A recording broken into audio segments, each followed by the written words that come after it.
Hello guys, तो मैं ले आया हूँ बॉडी बिल्डिंग की बहुत सारी नई updates and man what is this. I mean क्या है ये। कोई कह सकता है कि जेरेमी 5 साल का गैप लेने के बाद वापस आ रहे हैं, वो भी इस तरह। I mean incredible transformation, incredible physique और इंक्रेडिबल स्टैंडर्ड्स ये सेट कर रहे हैं सबके लिए, हर एक मेंस फिजिक डिवीजन के एथलीट के लिए। This front pose, this is just ridiculous. मतलब इतना स्ट्रॉन्ग फ्रंट पोज एक ऐसा एथलीट का जो 5 साल से टच में नहीं था स्पोर्ट के। Look at the shoulder to waist ratio of Jeremy, huge shoulders guys और क्रेजी नैरो वेस्ट। मतलब इनकी वेस्ट देखो, वैसे तो एरिन की वेस्ट 24 से 23 इंच की वो बताते हैं, but this actually looks like 24 inch waist. ये सब आपकी प्रेजेंटेशन में है गाइस, एंड जेरेमी की presentation stage presence is fire. मतलब god damn level this is. हर कोई जेरेमी को ये बोल रहा था कि आज के स्टैंडर्ड्स के हिसाब से जेरेमी अब नहीं कर सकते कम्पीट। वेल ये देखने के बाद आई थिंक कोई भी सेंसिबल बंदा या मेच्योर बंदा ये मानने को तैयार हो जाएगा कि जेरेमी का एक सीरियस शॉट है अब तो इस टाइटल पर। Trust me guys, I am not hyping it up, क्योंकि मैं ही वो चैनल हूँ जिसने जेरेमी के रिटर्न पर उनकी फिजिक देखकर और फैन ना बनते हुए ये बोला था कि ही विल नॉट विन उस टाइम की अपडेट्स के हिसाब से। But this some whole another level. ये जर्नी इतनी इंसेन रही है इनकी, कहाँ से कहाँ तक आ गए।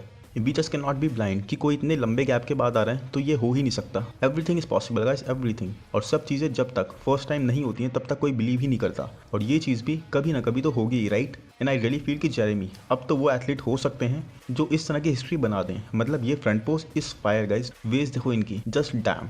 एंड फ्रंट पोज में जेरेमी इज नेलिंग इट। बस अगर इनकी बैक भी थोड़ी सी उस लेवल पर आ गई तो bam, it's game over for everyone. History will be made. और अभी भी कुछ लोग जेरेमी को टॉप 10 के बाहर ही देखेंगे, तो that is all good and well guys. Jeremy ने इतना कुछ अचीव कर रखा है ऑलरेडी, जब लोग उन्हें बहुत ज़्यादा हद से ज़्यादा क्रिटिसाइज करते थे, क्योंकि अकॉम्प्लिशमेंट्स उनके लिए खुद बोलेंगी। Jeremy is not some random athlete जो हमेशा टॉप 10 के बाहर प्लेस हो रहा हो, and we are talking about it. He dominated the division for 4 straight years guys, and अभी भी वही फायर, वही इंटेंसिटी, वही फोकस देखकर it is so inspiring for everyone कि it is a mindset that takes you anywhere. Man ये excitement इस Mister Olympia का अब एरिन के हारने के बाद और जेरेमी के इस तरह से लोगों के ओपिनियंस को डिफाई करने के बाद और ऐसा दिखने के बाद इंसेन लेवल पर पहुंच चुका है। एंड ऑनेस्टली जेरेमी के पास अब एक सीरियस शॉट है for the title, believe it और नॉट। एंड मैं ये बात तब तक नहीं कह रहा था जब तक I actually did not believe in it, but now I feel like it. And classic division के सारे एथलीट्स सिर्फ और सिर्फ एक चीज़ कर सकते हैं, they all can just sit and pray कि क्रिस रिटायर हो जाए, या फिर एक और चीज़ है कि वो क्रिस को किडनैप करवा लें मिस्टर ओलंपिया से पहले। क्योंकि जब तक क्रिस रिटायर नहीं होंगे या गायब नहीं होंगे, कोई भी चांस ही नहीं है किसी भी क्लासिक डिवीजन के एथलीट का कि वो टाइटल के आसपास भी पहुंच सके। क्रिस के सारे मैजिकल सप्लीमेंट्स, और आप जानते हो कि इस वक्त मैं किन सप्लीमेंट्स की बात कर रहा हूँ, they all are working really crazy. Chris पूरी तरह से एक ओपन डिवीजन के बॉडी बिल्डर लग रहे हैं, बट सबसे बढ़कर क्रिस के आर्म्स की क्वालिटी, इनके आर्म्स की क्वालिटी, इनके आर्म्स की डेफिनेशन इज सो सुपर्ब कि इट इज अनबिलीवेबल। ये वेन्स इनके आर्म्स की मेरे जिम में आने वाले कुछ लड़कों के बाइसेप से भी बड़ी हैं। Some really thick arms. Chris की मसल मैच्योरिटी इस साल बहुत ज्यादा और हमने लेवल अप होती हुई देखी। एंड क्वेश्चन अब ये नहीं है कि क्या क्रिस जीतेंगे, बल्कि क्वेश्चन तो ये है कि क्रिस कितनी बड़ी मार्जिन से जीतेंगे अपने कंपेटिटर्स से। क्या क्रिस अपने कंपेटिटर्स को कोई भी मौका देंगे, हर पोज में बीट कर देंगे, या फिर एक आध पोज में मौका दे देंगे अपने कंपेटिटर्स को। ये कुछ ऐसे ही है जैसे इंडिया पाकिस्तान का क्रिकेट मैच। सवाल ये नहीं होता कि क्या इंडिया जीतेगी, बल्कि ये होता है कि क्या इंडिया 8 विकेट से जीतेगी या फिर 200 रन से।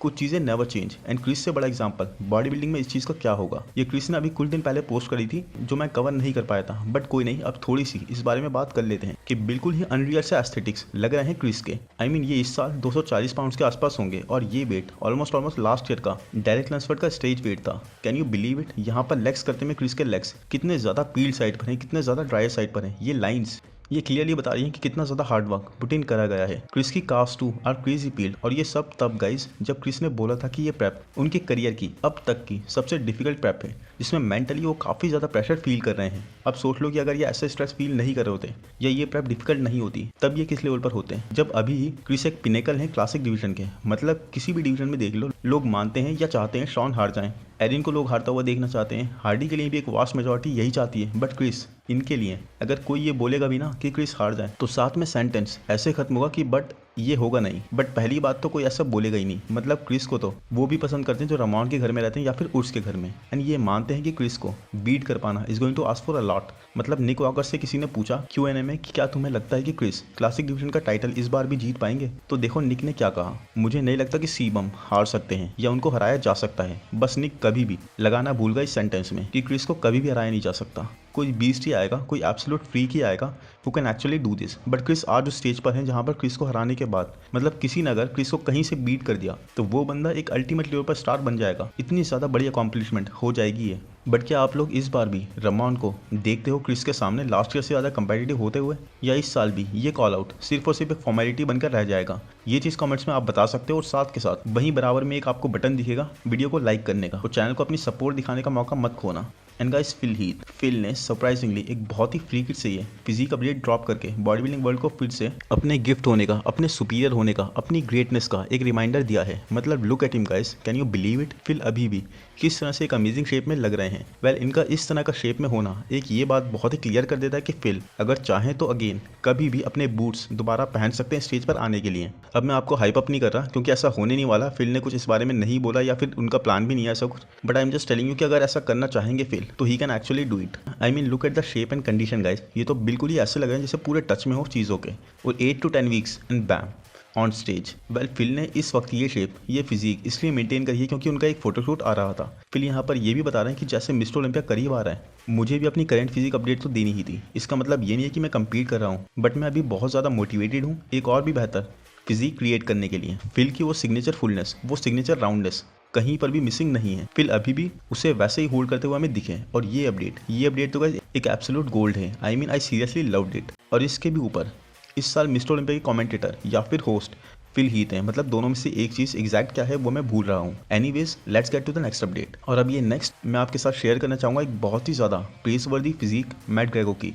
मैन, पहले तो ये ट्रांसफॉर्मेशन देखो 2022 से 2023 का है ना कमाल का। अब इससे पहले कि आप लोग बोलो कि बहुत सारी चीज़ें ली गई हैं, तो बॉस यस आई एग्री, बहुत सारी ऐसी चीज़ें हैं जो इन्होंने इंट्रोड्यूस करी होंगी अपनी डाइट में, अपनी फिजिक में। बट यही बहुत सारी चीज़ें कितने सारे लोग ले रहे हैं आपके आसपास के जिम में, आपके नेक्स्ट मशीन पर वर्कआउट करने वाला बंदा भी आपको आइडिया नहीं होगा कि क्या क्या वो अपनी बॉडी में इंसर्ट कर रहा है। But to achieve this you need to have everything, genetics, discipline, focus, drive, sacrifices, everything. So anyways, Matt एक पोटेंशियल टॉप 10 या टॉप 8 क्रैक करने वाले एथलीट लग रहे हैं। अपनी रीसेंट अपडेट्स में जिस तरह से क्रेजी कंडीशनिंग, क्रेजी लेवल की सेपरेशन, नेक्स्ट लेवल श्रेड्स और एक अमेजिंग बैलेंस दिखा रहे हैं। सिमेट्री जो डियोगो की याद दिला दे, शार्पनेस जो उर्स की याद दिला दे, कुछ इस तरह की प्रॉमिसिंग फिजिक ये होल्ड करते हुए हमें दिख रहे हैं। एंड सबसे बड़ी बात, इनकी फिजिक से पता लग रहा है कि कितना ज्यादा डिप्लीटेड है ये, कितना ज्यादा फ्लैट साइड पर है। और उसके बाद भी how really good he is looking. So imagine अगर पीक सही तरीके से एक हिट करके आई है तो फुलनेस के साथ ये श्रेड्स, ये बैलेंस एब्सोल्युटली स्टैंड आउट करेगा फॉर टॉप 8 और first call out in classic physique division.